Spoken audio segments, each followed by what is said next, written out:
it was nice to all come together and just celebrate all this rich culture. You know, we have that kind of crossed, right, these kind of boundaries between the different groups. So.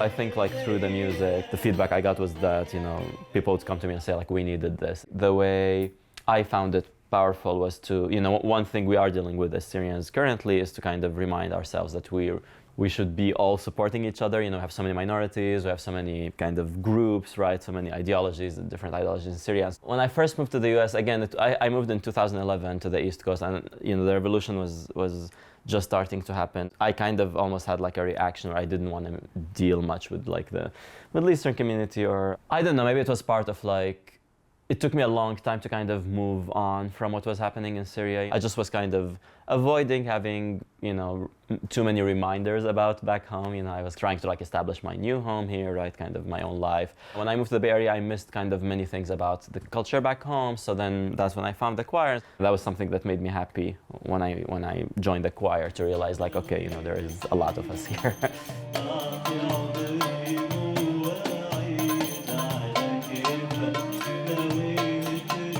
Mama Ghanoush reached out to me. I am Palestinian and I grew up in Egypt and I grew up in dictatorship, and I never thought any day in my life I would ever live to witness the fall of the Assad regime. Millions of Syrians demanded the fall of the regime after 2011. The fall of Syrian President Bashar al-Assad took just over a week. The end of a 54-year-long regime in Syria. And today we really wanted to center people of Syria. They said that they would be interested in putting together like a concert to celebrate the fall of the regime. And so I kind of tried to have songs from all over the country, just, you know, kind of found musicians.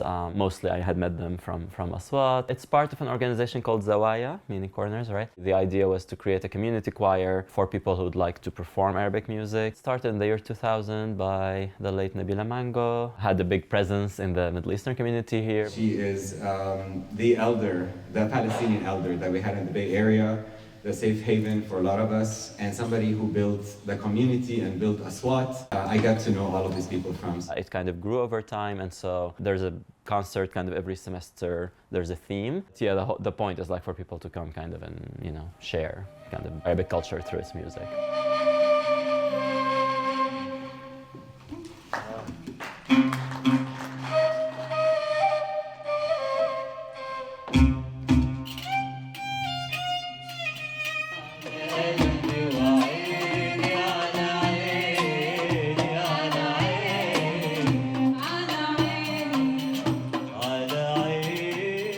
I don't know. I don't think there's like as many efforts perhaps to bring that culture forward as maybe in other places of the country. Here it's kind of all over the Bay, right? If it wasn't for the choir, I would have no idea that all these people were here. Yeah, now I wish kind of I engaged from the beginning, because I was feeling very lonely. I don't think I realized how much I had missed it until I decided to like re-engage with it, you know? So I think I might have missed on that a little, but.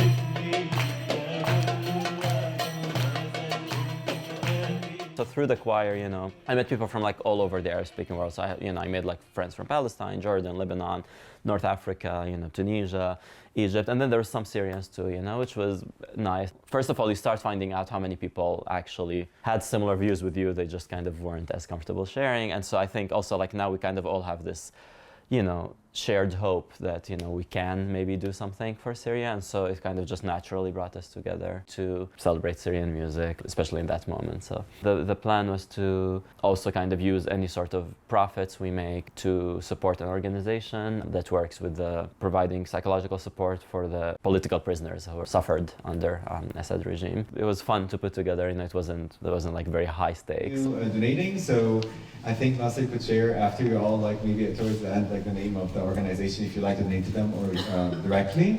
And then the Beta Gaza Mutual Aid, you could also donate to them directly at any time at any of their different mutual aids they're supporting. Now I'm actually more excited to be part of the Syrian community. But you know, overall, like the main reason was for me, I also just, these borders never really made sense to me. So, you know, like by having Lebanese and Palestinian, Jordanian friends and then Egyptian, right? It felt like is what I needed. I didn't feel like, oh, okay, I need to have, you know, particularly Syrian friends. You know, again, if, you know, when they came along, that was wonderful, but I wasn't like really seeking it out. Figure out what's the best way for you to express all the legacy you kind of carry inside. And, you know, wherever you are, you might actually find an outlet for that. And that can be very helpful. For me, it's actually like therapeutic. Yeah, I think just don't hide.